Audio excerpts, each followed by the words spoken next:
வணக்கம் மக்களே.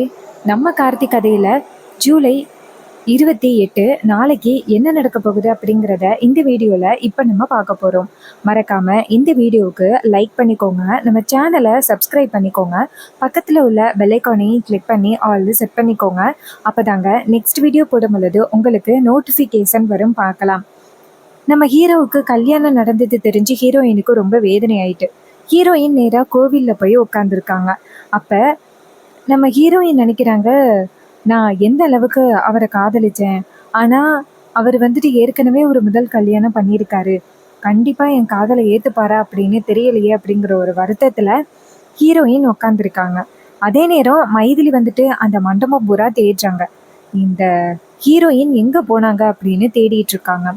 அதே நேரத்தில் அந்த மைதிலி என்ன பண்ணுறாங்கன்னா, நேராக ஹீரோவை போய் பார்க்குறாங்க. ஹீரோ கேட்குறாரு, சொல்லுங்க அக்கா, ஏதாவது வேணுமா? அப்போ அவங்க சொல்கிறாங்க, தம்பி, நானும் ரொம்ப நேரமாக உங்கள் ஒய்ஃபை தேடிக்கிட்டு இருக்கேன், ஆனால் அவங்க எங்கே இருக்காங்கன்னே தெரியல தம்பி, உங்ககிட்ட எங்கேயாவது போகிறேன்னு சொல்லிட்டு போனாங்களா? ஹீரோ சொல்கிறாரு, இல்லையே, இங்கே தான் எங்கேயாவது இருப்பாங்க, தேடி பாருங்க.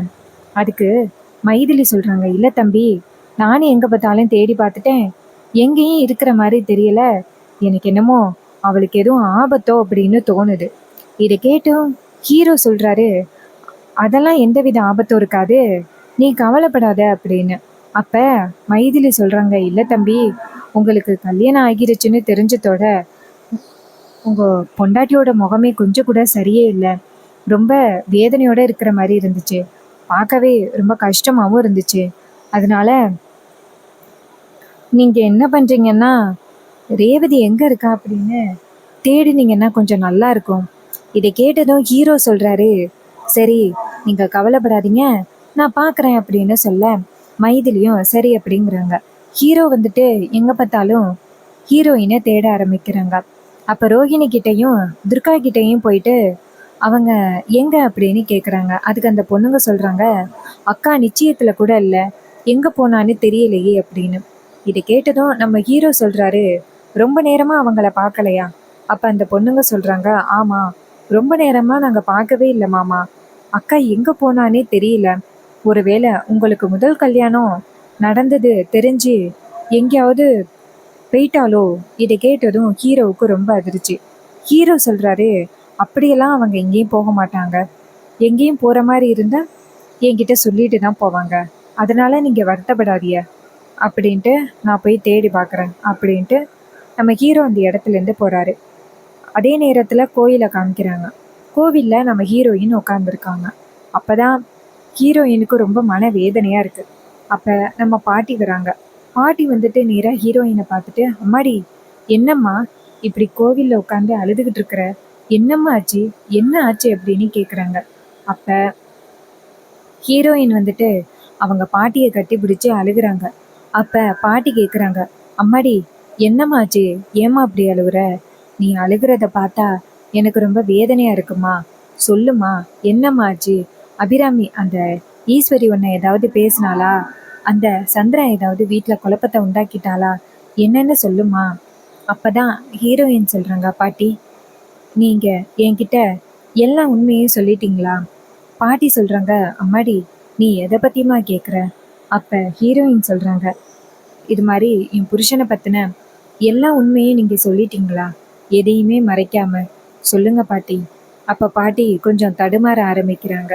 பாட்டி தடுமாறுறத பார்த்துட்டு ஹீரோயின் கேட்குறாங்க, பாட்டி சொல்லுங்க பாட்டி, நீங்கள் ஏதோ ஒரு விஷயத்த என்கிட்டேருந்து மறைச்சிட்டீங்க, அதை சொல்லுங்க பாட்டி. இதை கேட்டதும் பாட்டி சொல்கிறாங்க, அம்மாடி நீ எதை பற்றி பேசுகிற அப்படின்னு எனக்கு தெரியலம்மா அப்படின்னு சொல்லிட்டு திரும்பி நிற்கிறாங்க. அப்போ தான் ஹீரோயின் பார்க்குறாங்க, பாட்டி ஏன் என் முன்னாடி வந்து நின்று என் கண்ணை பார்த்து சொல்லுங்க பாட்டி, எல்லா உண்மையும் என்கிட்ட சொல்லிட்டேன்னு சொல்லுங்க பாட்டி. இதை கேட்டதும் பாட்டிக்கு ரொம்ப வேதனையாக இருக்குது. அப்போ ஹீரோயின் சொல்கிறாங்க, பாட்டி அவருக்கு ஏற்கனவே கல்யாணம் ஆகிருச்சா பாட்டி? இது கேட்டதும் பாட்டிக்கு பேரதிர்ச்சி. அப்போ பாட்டி அமைதியாக நிற்க, அப்போ ஹீரோயின் கேட்குறாங்க, பாட்டி எனக்கு நடந்தது எல்லாமே தெரியும் பாட்டி, சொல்லுங்க. இதை கேட்டதும் பாட்டி சொல்கிறாங்க, ஆமாம்மா, என் பேரனுக்கு ஏற்கனவே கல்யாணம் ஆகிருச்சு, இது கேட்டதும் பேரதிர்ச்சி ஆகுறாங்க நம்ம ஹீரோயின். அப்ப ஹீரோயின் கேக்குறாங்க, ஏன் பாட்டி இந்த விஷயத்தை பத்தி நீங்க யாருமே என்கிட்ட சொல்லவே இல்லை. அப்ப பாட்டி கேக்குறாங்க, அம்மாடி எப்படிம்மா அந்த விஷயத்த சொல்ல முடியும்? ஆனா நீ நினைக்கிற மாதிரி அந்த பொண்ணு ஒன்றும் இப்போ உயிரோட இல்லை. இதை கேட்டதும் நம்ம ஹீரோயினுக்கு ரொம்ப அதிர்ச்சி. என்ன பாட்டி சொல்றீங்க, அந்த பொண்ணு உயிரோட இல்லையா? அப்ப பாட்டி சொல்றாங்க, ஆமாம்மா, அந்த பொண்ணு இப்போ உயிரோட இல்லை. அந்த பொண்ணு உயிரோட இருந்திருந்தா ஏன் என் பேரன் இப்படி 2வது கல்யாணம் பண்ண போறான்? அந்த அளவுக்கு அந்த பொண்ணு மேல அவன் காதலோட இருந்தான். கடைசியா இப்படி ஆகிருச்சு. அந்த கடவுள் ரொம்ப நாள் அவங்க 2 பேரும் சேர்ந்து வாழக்கூடாது அப்படின்னு நினைச்சிருப்பாங்க போல. அதனாலதான் இப்படி ஆகிருச்சு. இதை கேட்டதும் நம்ம ஹீரோயின் கேக்குறாங்க, பாட்டி என்ன நடந்துச்சுன்னு சொல்லுங்க பாட்டி. அப்ப பாட்டி சொல்றாங்க, இங்க பாருமா, இது மாதிரி தீபா கார்த்தியோட கல்யாணமே பெரிய ஒரு ட்விஸ்டோட தான் நடந்துச்சு. என் அபிராமி இருக்கால்ல, என் பொண்ணு, அவளுக்கு அவன் பையனுக்கு அழகான நல்ல சகப்பான பொண்ணை தான் கல்யாணம் பண்ணி வைக்கணும் அப்படின்னு ஆசை. ஆனா கடவுள் வந்துட்டு அப்படி யோசிக்கல. ஒரு குணமான பொண்ணை என் பேரனுக்கு கல்யாணம் பண்ணி வைக்கணும்னு ஆசைப்பட்டு நடந்த கல்யாணமே அபிராமிக்கு தெரியாம நடந்து முடிஞ்சிருச்சு. அதுக்கப்புறம் அபிராமி தீபாவை மருமகளா ஏத்துக்கவே இல்லை. அப்புறம் கொஞ்ச நாள் போக போக அபிராமிக்கு தீபாவை ரொம்ப பிடிக்க ஆரம்பிச்சுட்டு, என்னைக்கு அபிராமி தீபாவை மருமகளா ஏத்துக்கிட்டாலோ அன்னைக்கே வந்துட்டு தீபாவோட வாழ்க்கையில புயல் அடிக்க ஆரம்பிச்சுட்டு, இடையில வந்த ரம்யாங்கிற பொண்ணு என் பேர மேல ஆசைப்பட்டு தீபாவோட கதையை முடிக்கணும்னு நினைச்சு அவ ஆசையையும் தீர்த்துக்கிட்டான். இப்ப என் பேத்தி தீபா உயிரோட இல்லை. என் பேரன் தீபாவை இழந்து தவிக்கிறான். அவ இறக்கும் போது என்ன சொல்லிட்டு தெரியுமா இறந்தா? எப்படியாவது நீங்க 2வது கல்யாணம் பண்ணிக்கிட்டு சந்தோஷமா இருக்கணும் அப்படின்னு சொல்லிட்டு தான் அவ இறந்தா. இதையெல்லாம் கேட்கும் பொழுது எவ்வளவு வேதனையா தெரியுமா இருந்துச்சு. என் பேரன் கடைசி வரைக்கும் கல்யாணமே பண்ணிக்க மாட்டான், இப்படியே இருந்துருவான் அப்படின்னு நாங்க எல்லாருமே ரொம்ப வேதனைப்பட்டோம். அவனை இடம் மாத்தினாவது அவன் பழைய விஷயங்களை மறந்துட்டு இருப்பானா அப்படின்னு நினைச்சுதான் அவனை என் ஊருக்கு கூட்டிட்டு வந்தேன். என் ஊருக்கு கூட்டிட்டு வந்த பிறகுதான் இங்க நடந்த பிரச்சனைய நான் தீர்த்து வைக்கிறேன், அத்தையோட குடும்பத்தை நான் உங்களோட சேர்த்து வைக்கிறேன் அப்படின்னு என் பேரன் என் புருஷனுக்கு வாக்கு கொடுத்தான். சரின்னு உங்க வீட்டுல வேலைக்காரனா வந்து வேலை பார்த்தான். அதுக்கப்புறம் தான் நடந்தது எல்லாமே உனக்கு தெரியுமே. இங்க பாருமா, அவனுக்கு இந்த கல்யாணத்துல துளி அளவு கூட விருப்பமே இல்லை. உன்னை ஏமாத்தணும் அப்படிங்கிற எண்ணம் அவனுக்கு இல்லை. இந்த குடும்பம் ஒத்துமையா இருக்கணும் அப்படிங்கிற ஒரே நோக்கத்துக்காக மட்டும்தான் அவன் உன் கழுத்துல தாலி கட்டுனான். நீ நினைக்கிற மாதிரி அவன் தப்பானவெல்லாம் இல்லை தாயி. இது கேட்டதும் செம்ம ஷாக் ஆகுறாங்க நம்ம ஹீரோயின். ஹீரோயின் கேக்குறாங்க, பாட்டி ஒருத்தரோட வாழ்க்கையில இவ்வளவு விஷயங்கள் நடக்குமா? பாவம், அவரு எவ்வளவு வேதனைய தாண்டி வந்திருக்காரு. ரொம்ப காதலோட பார்த்துக்கிட்ட ஒரு மனைவி இப்படி பாதியிலேயே விட்டுட்டு போனா அது எவ்வளவு பெரிய வேதனை. எந்த அளவுக்கு அவர் வருத்தப்பட்டிருப்பாரு. அவரை போய் நான் தப்பா நினைச்சிட்டேனே பாட்டி. அப்ப பாட்டி சொல்றாங்க, அம்மாடி நீ ஏமா அழுதுகிட்டு உட்காந்துருக்க? இந்த விஷயத்த பத்தி உன்கிட்ட யாருமா சொன்னது? அப்ப ஹீரோயின் சொல்றாங்க, பாட்டி சித்தி இருக்காங்கல்ல, அவங்க தான் பாட்டி தீபா கார்த்தியோட போட்டோவை கொண்டாந்து நிச்சயதார்த்த மண்டபத்துல காமிச்சு எல்லாருக்கிட்டையும் சொன்னாங்க. இது கேட்டதும் எனக்கு ரொம்ப அதிர்ச்சி ஆகிட்டு. இது கேட்டதும் பாட்டி சொல்றாங்க, இங்க பாருமா, அந்த சந்திரா உன் குடும்பம் நல்லா இருக்க கூடாது அப்படின்னு நினைச்சு இதெல்லாம் பண்ணிக்கிட்டு இருக்கா. அதனால அவ என்ன சொன்னாலும் ஒரு தடவைக்கு 2 தடவை யோசனை பண்ணி அதுக்கப்புறம் நீ வந்துட்டு முடிவு பண்ணு, சரியாம்மா? இதை கேட்டதும் ரேவதி சொல்றாங்க, சரிங்க பாட்டி, நான் ரொம்ப அவசரப்பட்டு முடிவெடுத்துட்டேன் சித்தி சொன்னதை கேட்டுட்டு. சித்தியால இந்த குடும்பத்துக்கு எவ்வளவு பெரிய பிரச்சனை வந்துச்சு அப்படிங்கிறத நான் யோசிக்க மறந்துட்டேன். என்னை மன்னிச்சிடுங்க பாட்டி. இது கேட்டதும் பாட்டி சொல்றாங்க, சரிதாயி, உன் தங்கச்சிக்கு இன்னைக்கு நிச்சயதார்த்தம்னு கேள்விப்பட்டேன், அதை விட்டுட்டு நீ இங்க வந்து நிக்கிறேன். இதை கேட்டதும் நம்ம ஹீரோயின் சொல்றாங்க, ஆமா பாட்டி அப்படின்ட்டு அந்த இடத்துல இருந்து கிளம்புறாங்க. இது மாதிரி நான் இனிமே என் புருஷனை திட்ட மாட்டேன், அவர் மேல எந்த தப்பும் இல்லை அப்படிங்கிறத நான் புரிஞ்சுக்கிட்டேன், நான் போறேன் பாட்டி அப்படின்னு சொன்னதும் பாட்டி ரொம்ப சந்தோஷப்படுறாங்க. அதுக்கப்புறமா ஹீரோயின் அந்த இடத்துல இருந்து கிளம்புறாங்க. ஹீரோயின் நேரா அவங்க நிச்சயதார்த்த மண்டபத்துக்கு போறாங்க. அங்க வந்துட்டு நம்ம ஹீரோ நேரா ஹீரோயினை பார்த்துட்டு ஓடி வந்து எங்க போன அப்படின்னு கேட்க, அப்ப ஹீரோயின் சொல்றாங்க, ஏன் ராஜா என்னாச்சு? அப்ப ஹீரோ கேக்குறாரு, இல்ல மண்டபத்துல நீ எங்கேயுமே காணுமேன்னு தேடினேன். இது கேட்டதும் நம்ம ஹீரோயின் சொல்றாங்க, நான் உங்களை விட்டுட்டு நான் எங்க போக போறேன்? நான் இங்கதான் இருக்கேன், சரியா?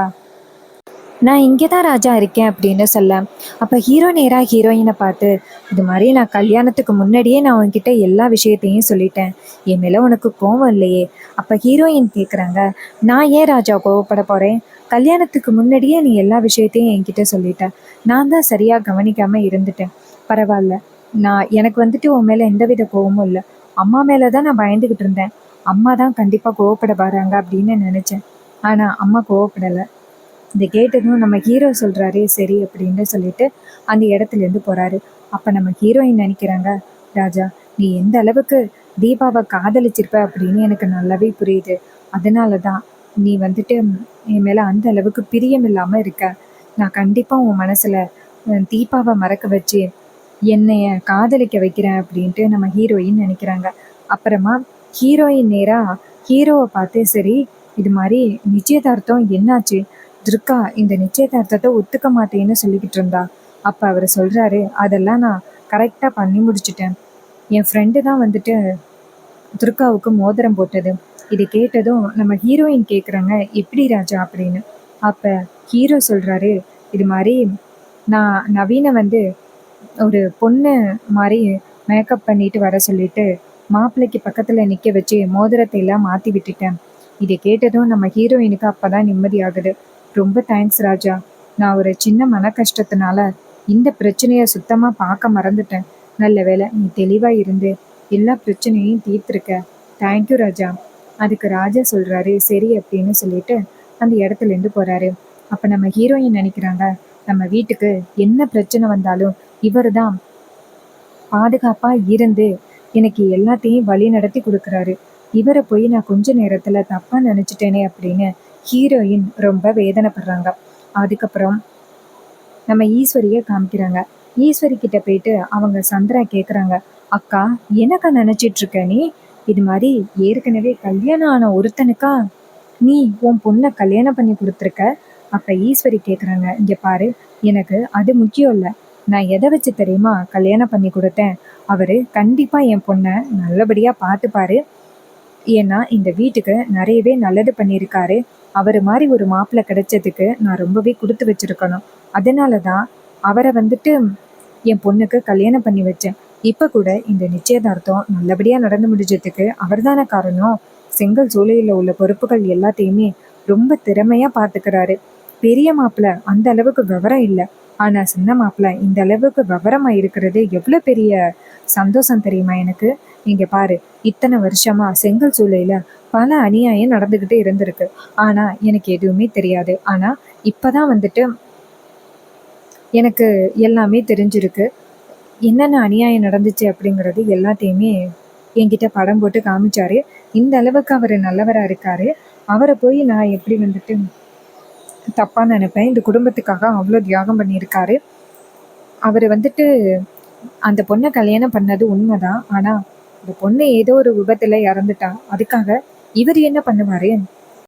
அதுவும் மாப்பிள்ளை கல்யாணத்தப்பயே என்னென்ன நடந்துச்சு அப்படிங்கிறத பற்றி எல்லாத்தையுமே சொல்லிட்டாரு. அதனால கண்டிப்பாக நான் என் மாப்பிள்ளையே இன்னைக்கு சந்தேகப்பட மாட்டேன், சரியா? நீ வந்துட்டு தேவையில்லாம இந்த மாதிரி பல பிரச்சனைகளை இதே மாதிரி உண்டாக்கிக்கிட்டே இருக்காம நம்ம பொண்ணு வாழ்க்கை நல்லா இருக்கணும் அப்படிங்கிறத பற்றி மட்டும் யோசி. இப்போ மட்டும் நீ சொன்ன மாதிரி நான் அவரை வீட்டை விட்டு அனுப்பிட்டா அதுக்கப்புறம் நம்ம பொண்ணோட வாழ்க்கை, அதை பற்றி யோசனை பண்ணி பார்த்தியா? ரேவதி எனக்கு மட்டும் பொண்ணு இல்லை, உனக்கும் பொண்ணு மாதிரி தானே. அவளோட லைஃப் நல்லா இருக்கணும் அப்படின்னு நீ யோசிக்க மாட்டியா? இந்த மாதிரி அவசரப்பட்டு முடிவெடுத்து பொண்ணோட லைஃபை நடுத்தருல நிக்க வைக்கணும்னு நினைக்கிறியா? இங்க பாரு, தேவையில்லாம இந்த மாதிரி எல்லாம் குழம்பிட்டு கிடக்காத, சரியா? அப்படின்னு சொல்லிட்டு ரொம்ப அதட்டி பேசுறாங்க. இதை கேட்டதும் சந்திராவும், சரிக்கா நான் இதுக்கப்புறம் வந்துட்டு பார்த்து பேசுறேன் அப்படின்ட்டு டென்ஷன் ஆகுறாங்க. அப்பதான் சந்திரா நினைக்கிறாங்க, இவன் இந்த வீட்டுல ரொம்பவே ஸ்ட்ராங் ஆயிட்டான். இதுக்கு மேலே இவனை இந்த வீட்டை விட்டு துரத்துறது ரொம்ப கஷ்டம் போலையே. எப்படியாவது அடுத்து ஏதாவது ஒரு பிளான் போட்டு இவ்வளவு வீட்டை விட்டு துரத்தி அடிக்கணும், என்ன பண்ணலாம் அப்படின்னு யோசிக்கிறாங்க. ஸோ இந்த கதை உங்களுக்கு பிடிச்சிருந்துச்சுன்னா இந்த வீடியோவுக்கு மறக்காம லைக் பண்ணிக்கோங்க, சேனலை சப்ஸ்கிரைப் பண்ணிக்கோங்க. தேங்க்யூ ஃபார் வாட்சிங். இது வரைக்கும் இந்த வீடியோவை பார்த்ததுக்கு. வேற ஏதாவது கதை பத்தின ரிவ்யூ வேணும்னா கமெண்ட்ல சொல்லுங்க.